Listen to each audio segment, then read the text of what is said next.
as we've told China for some time, ensuring transatlantic security is a core U.S. interest. In our discussions today, I made clear that if China does not address this problem, we will. Alright guys, so I believe by now it's no surprise that China wants to de-dollarize the world. At the very least, they want to stop using dollars when buying and selling goods. When Yellen and Blinken visited China, they had one central message for Beijing. If you continue selling dual-use goods to Russia, we will punish you. And I believe Yellen got her point through crystal clear. I stress that companies, including those in the PRC, must not provide material support for Russia's war, and that they will face significant consequences if they do.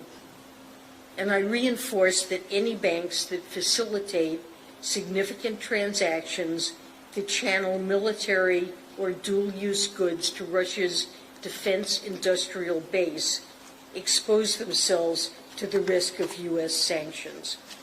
This was a direct threat to China's banking sector, a warning made on Chinese soil that if things get bad enough, we will target your financial institutions. And the most obvious weapon the US has is the reserve currency. Whether we like it or not, the world still operates on a dollar system, and that includes China as well. While 90% of Beijing's trade with Russia is in local currencies, that's not true globally yet.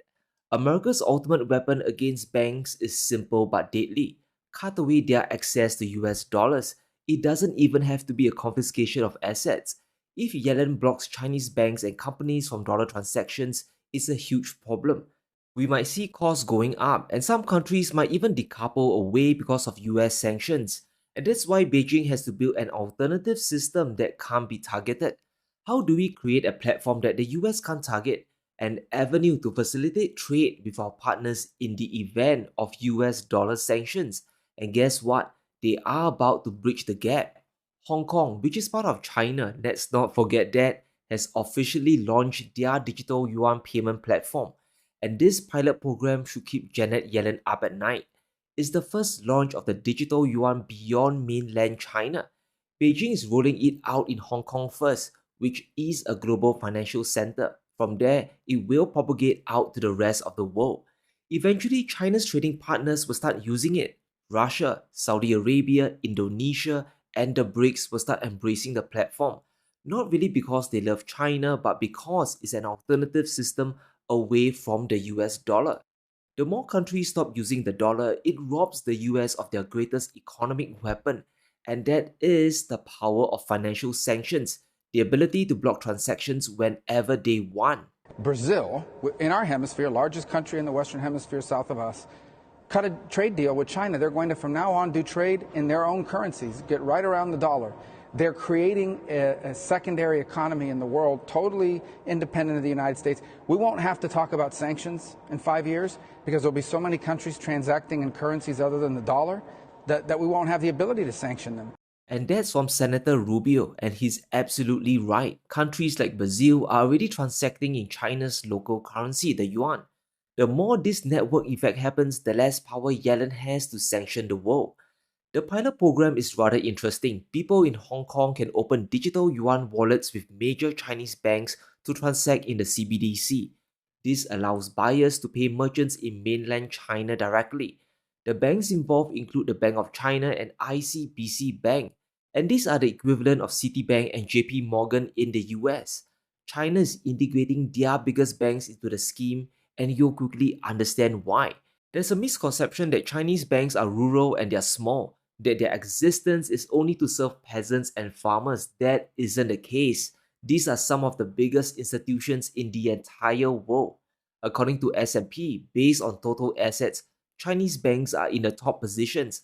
ICBC is number 1, while JP Morgan is only at 5th place. And this should tell you the size and reach of banks in China. They are simply enormous. By rolling out the digital yuan to Chinese banks, Beijing has made a very powerful chess move against the dollar. It allows countries to transact seamlessly and in secrecy using the CBDC. This is most likely a private ledger system where only the issuer and the user are aware of the transactions. It will be extremely difficult for third parties like the US Treasury, Janet Yellen, to monitor who sells what or who buys what.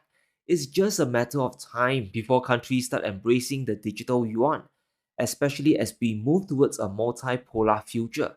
China's biggest bank, ICBC, just opened a branch in Saudi Arabia last year. The bank has a physical presence in Riyadh, which should tell us that bilateral transactions are already happening.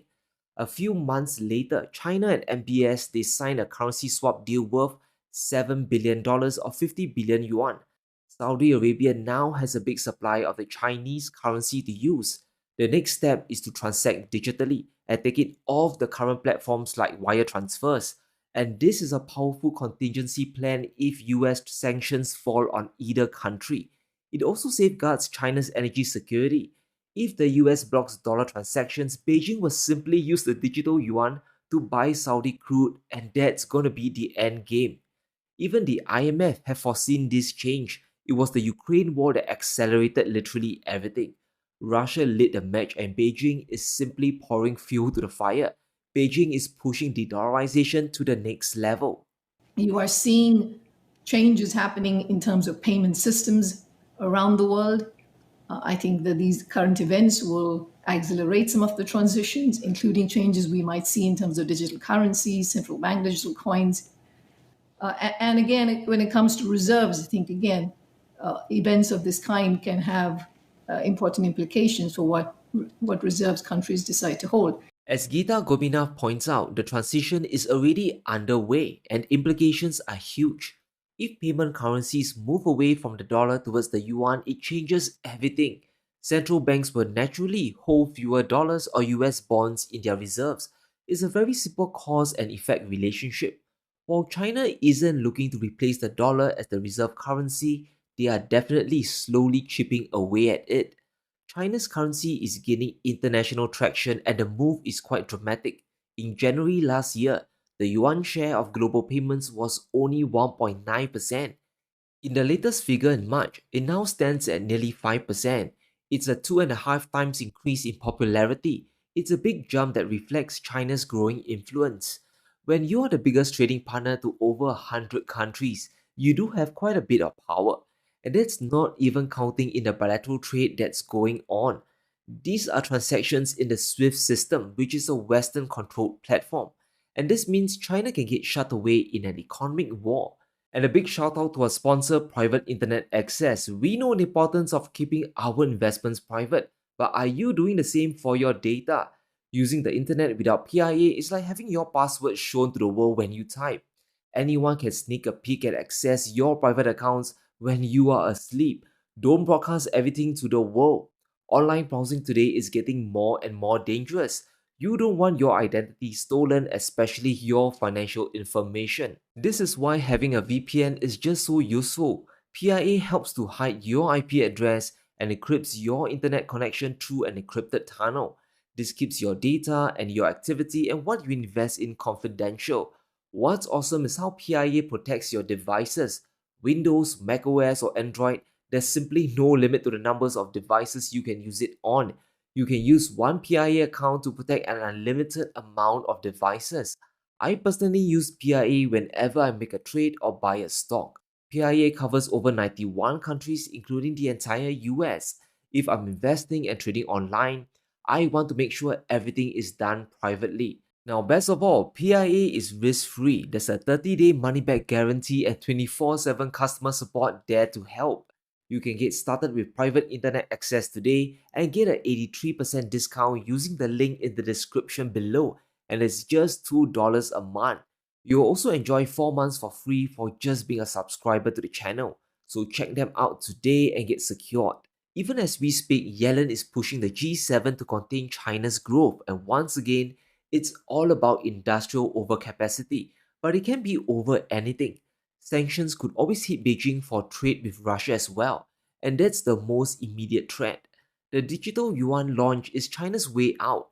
Hong Kong is just a test ground. It will start off as simple transactions first, tourists buying stuff, people shopping for clothes, and companies paying for cross-border imports machineries.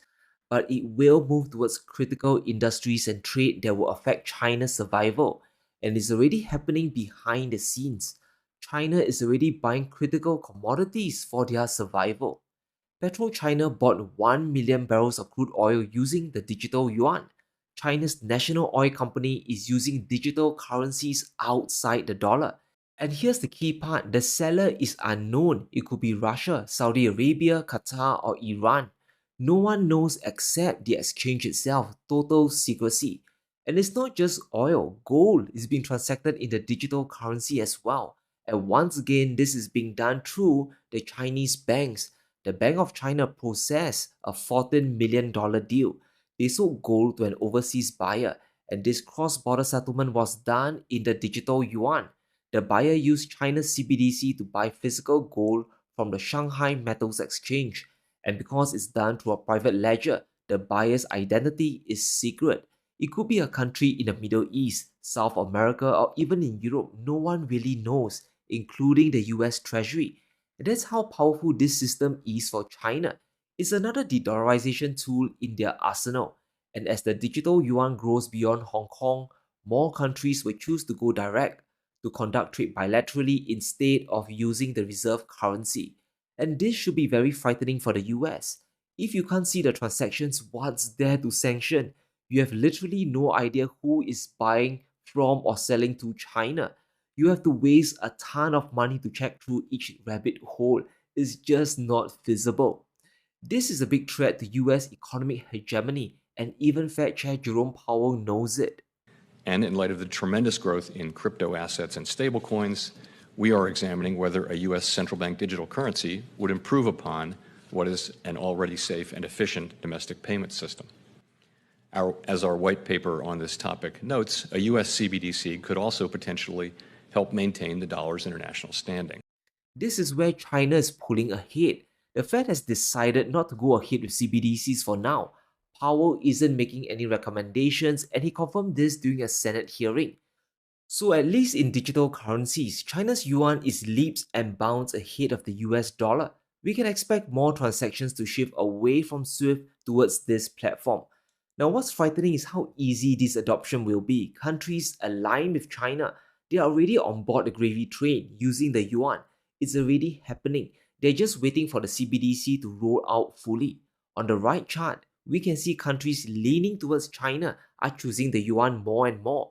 The share of transactions have risen from near 0% to over 50%. It has even exceeded the popularity of the US dollar, and that has dropped from 80% down to under 50%. When the digital yuan gets fully rolled out, this will shift the entire landscape. Suddenly, transactions will get dark and opaque. It will be harder for Yellen to impose sanctions or even just justify them. If everything is one big black box, there's simply nothing you can point to. You won't know what's going on. Unless she decides to sanction every single country on planet Earth, it's simply not going to work. So hang tight and buckle up, guys. China's CBDC is more than just convenience. It's a way to sanction-proof themselves and challenge the dollar's supremacy. But as always, let me know what you think. Will China's CBDC work? And can the US counter this move? Let me know in the comments below. Stay safe, be sure to smash the like button and subscribe as we navigate through these crazy times.